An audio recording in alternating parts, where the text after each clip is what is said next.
Ассалаумағалейкум, құрметті достар. Сіздермен бірге Морбит арнасы. Мен бана сіздерге бірінші видео жібергенде, мына видео емес. В общем, мен компьютерім қуып кетті, сондықтан мен қазір қайтадан түсіріп көрейін. Білмеймін, басып қалдым ба, бірдеңе, қуып кетті менде. Сондықтан ренжімеңіздер. Так, давайте, достар, темаға оралайық. Steam'ді қайдан алуды сіздерге көрсеткен шығармын, қазір тағы да көрсетейін. Көрмеген көрермендер өте көп қой. Енді Steam'ді қайдан құйып алам деген сұрақтар өте көп келеді маған күнде. Сондықтан қазір сіздерге көрсетейін қалай істейтін оны. Так, мына браузер ашамыз, қараңыздар. Так, пока жауып тастайын бәрін.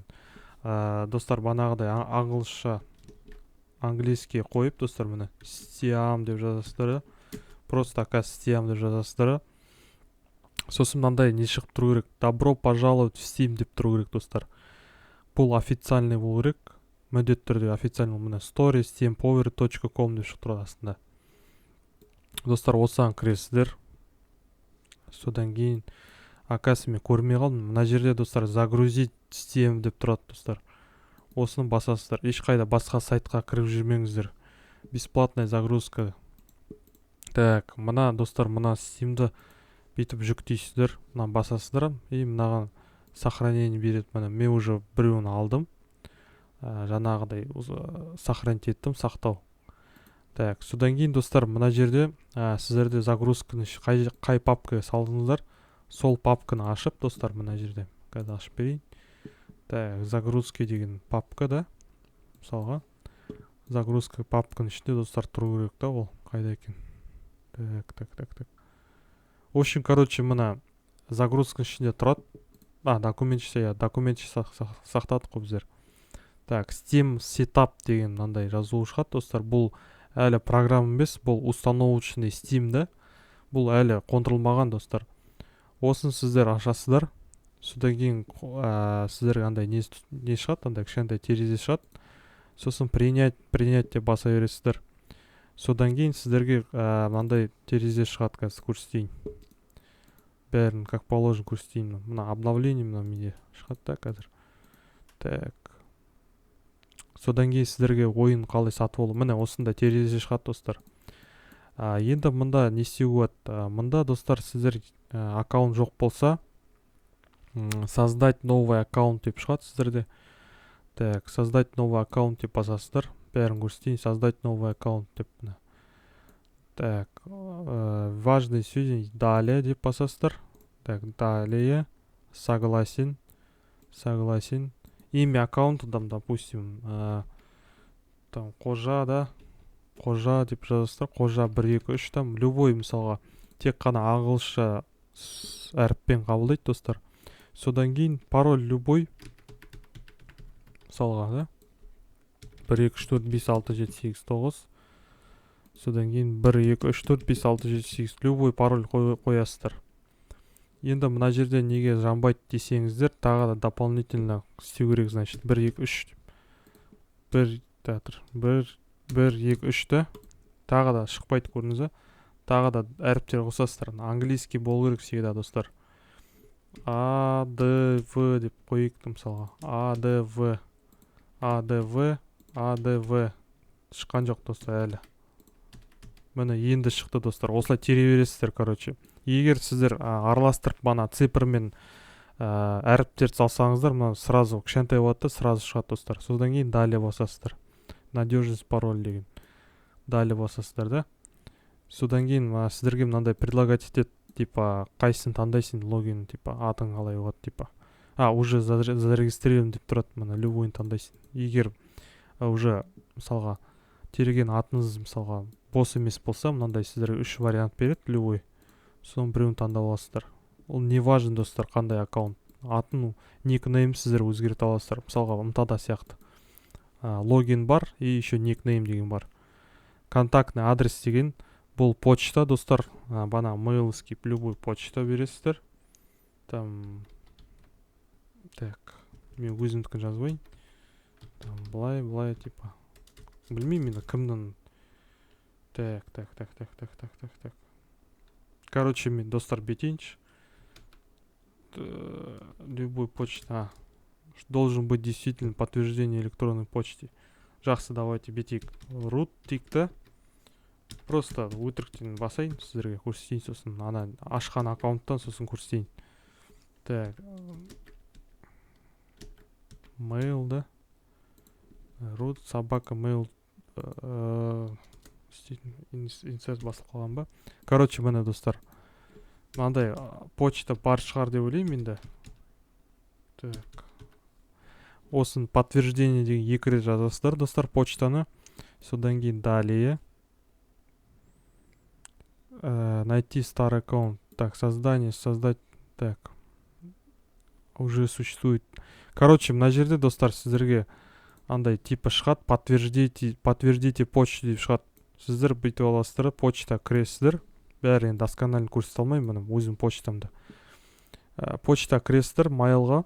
Содан кейін подтверждение басасыздар. Ана сілтемесі шығады. Сосын кодты мына неге терезеге былай шығады, достар. Енді қазір сіздерге көрсетейін, мына аккаунт ішіне кіріп, банағыдай бір ойын аламыз. Ол өте жеңіл операция, ойламаңыздар, қиын деп. Ешқандай қиын ештеңе жоқ. Steam'ге тіркелгенде оп-оңай, достар. Бұл mail сияқты, ымта сияқты типа. Тек қана почтасы болады, тек қана ішінде. Егер де номер телефон сұраса, номер телефонды тоже тіркейсіздер, достар. Қазір мен кірейін да. Так, достар, мынандай типа не шығады, сіздерге қалай айтуға. Андай почтадан мысалға типа код запросы шығады. Сосын почтаға кіріп, банағыдай пароль тересіздер. Қазір көрсетейін.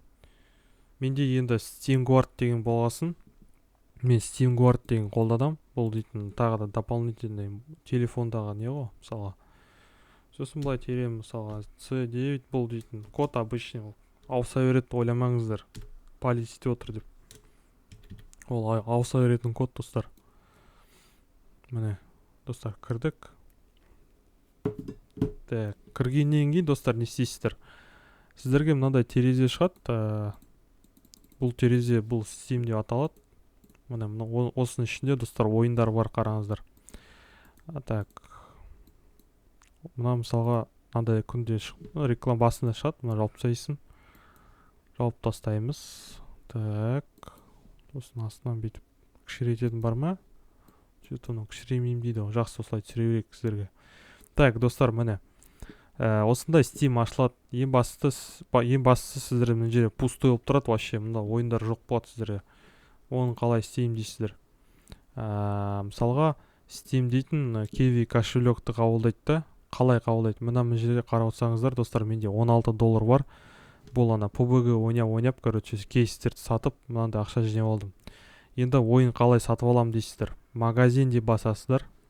Именно осы Steam ішінде істейсіздер, бүкіл шаруаның бәрін ойын алам десең, осы магазинге кіресің. Магазин білесіздер ғой, не екен. Поиск по магазину деп жазылып тұрады. Міндетті түрде орысша түрін жазыңдар. А то шатысып кетесіздер қазақша. Міне, поиск по магазину деп тұрады. Сосын мысалы Counter-Strike алам десең, дұрыстап кәдімгідей Google'дан қарап аласыздар. Counter-Strike деп қате жазсаң шықпайды, достар. И мына жерден таңдап аласыздар, міне Counter-Strike басасың, окей. Сосын мынандай типа мынандай окошко шығады. Төменге жүрсеңіздер, достар, андай в корзину деп тұрады, достар. Осыны в корзину деп басасыздар. В корзину басқанда мынандай не шығады сіздерге. Типа қалай товар. Менде мысалы товар добавлен, менде уже сатылып тұрған. Мен уже сатып алдым ғой. Менде бар деп тұр, көрдің бе? Именно купить для себя деп жанып тұрады мына жерде. Купить для себя басасың, или немесе мысалға досыңа сатып берің десе, братишкаңге, любой ағаңа болсын, купить в подарок дейсің да, содан кейін жаңағыдай сол баланың нигін указать дейсің. Мысалға сен досың ішіне болу керек, друзьяда болу керек. Друзьяда болмаса, сен оған сата алмайсың да, мысалға сата алып бермейсің, сата алып бере алмайсың. Осылай, достар, міне. Сосын сата алып болғаннан кейін сіздер библиотека деген басасыздар, кітапхана. Осыған басасыздар да. Мына жерде CSGO деген шығу керек. Енді басқа тегін ойындар қайда алам десеңіздер, тағы да магазин кіресіздер. Магазинге кіргенде, достар, так, удалить все товарымны. Мен сатып алған жоқпын. Так, магазин кіресіздер, міне. осындай былай шығады сіздерге. Қазір мына топқа шығып жатқан ойын, білмеймін не екен. Мен осы ойын алайын деп жүрдім да, сосын что-то мен не істемей қалдым да, уақытым болмай қалды. Так, кіргеннен кейін достар, магазин басқаннан кейін сіздерде мынандай меню шығады, қараңыздар. Программы, устройства, видео, новости деп. Сіздер мына играны таңдайсыздар, игры деген таңдайсыздар, и мына жерде бесплатно деп тұрады. Бесплатно деген сөз, значит тегін да, ақша төлемейсіздер. Осы ранний доступ деген болады. Осы ранний доступ жаңадан шыққан ойындар, сыр ғой мысалға, әлі официально шықпаған ойындар, осыны ойнап жүктеу алып достар. Любой ойын достар тегін жүктеу аласыздар. Ешқандай программа, мод деген білмейді, но қондырмайсыздар. Сразу прямой сіздерге қондырады, бір жақсысы Steam дейтін сол. Мен баядан бері уже Steamге көштім, 2012 жылда көштім. Dota қондырғаннан кейін барып CSGO алдым, содан кейін тағы ойындар алдым, сөйтіп короче қалып қойдым Steamде. Қазір пиратский версиялар көбінесе ойнамаймын достар. Вообще ойнамаймын практически, потому что оған мод қондырасың, ошибка шығар, кілт іздейсің, сосын парс істетіп жүресің. Лучше ақшаға сатып алған жақсы. Неге достар, неге ақшаға сатып аламын дейсіздер? Потому что сіздерде мысалға сатып алған любой ойын өмір бойында сізде қалып қояды, ешқайда кетпейді бұл ойын. Тек қана мына аккаунтты ұмытпау керексіздер. Аккаунт пен логин, парольді ұмытпайсыздар.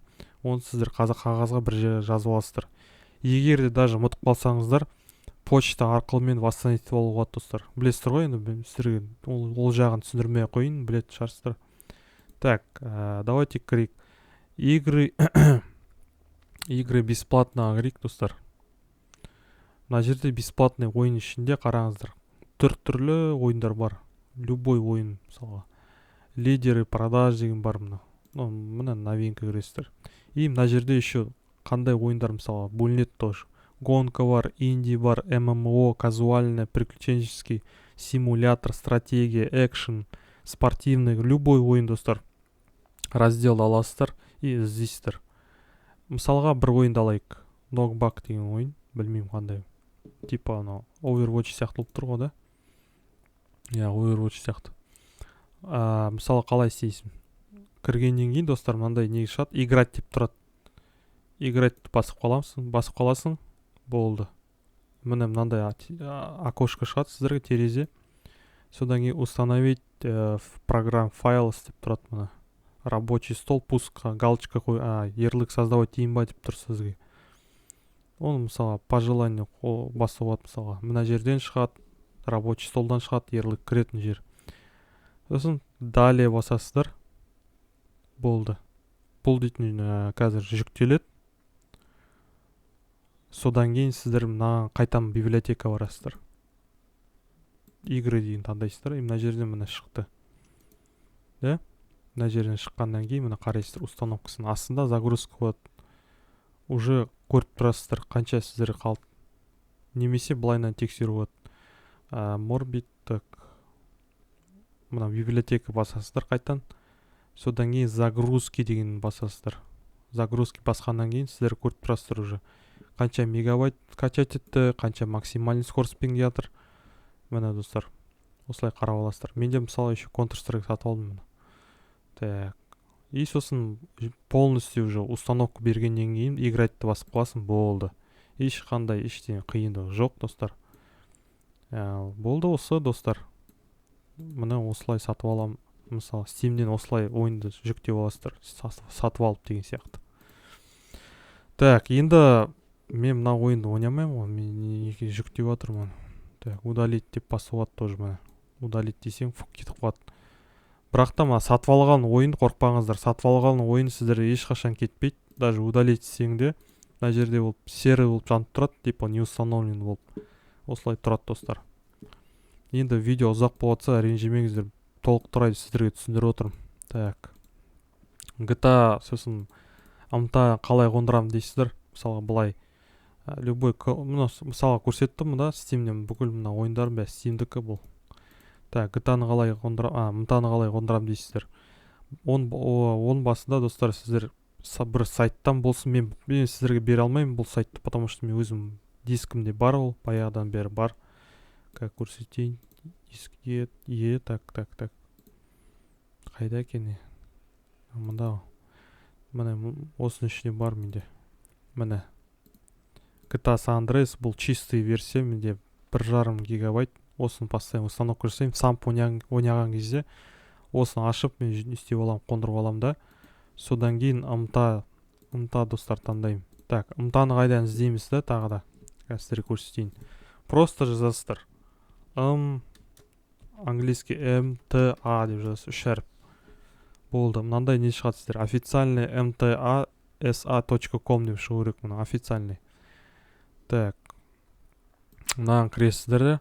Содан кейін download банағыдай. Сіздерде мысалы Windows 7-ден жоғары болса, операцион система басасыздар и құйып аласыздар. MTA San Andreas 1.5.4 деп тұрады версия. Осы версиямен бүкіл VTK, E1KZ тағы бүкіл MTA-ның бәрі осы версияда ойнайды достар. Сақтау басасыздар, сохранить. Содан кейін сіздерде мына жерде шығады. Мынандай болып та, осында готовы шығады да. Установку бересіздер и болды, ойнай бересіздер мына. Басқа ешқандай қиындық жоқ. Ал достар, егерде сіздерде сұрақтарыңыз болса, міндетті түрде лүпіл қойып, арнаға тіркеліңіздер. Сіздермен бірге болған Morbid арнасы. И еще достар, сіздерге жаңалық айтайын, қазір YouTube'та обновление болды. Қазір мен мынандай тема қондырып алдым. Типа мына жерден басасыздар достар. Қараңыздар, ночной режим қосып алуға. Міне. Битесінде міне. Мынандай болса қосып алыңыздар, прикол негізінде. Мен ночной қойып қойдым, короче. Сондай жаңалықтар достар. Ал давайте, қош болыңыздар. Комментарий міндетті түрде жазыңдар, түсінбеген нәрселер жауап берем комментарийда. Давайте достар, рахмет шын жүректен.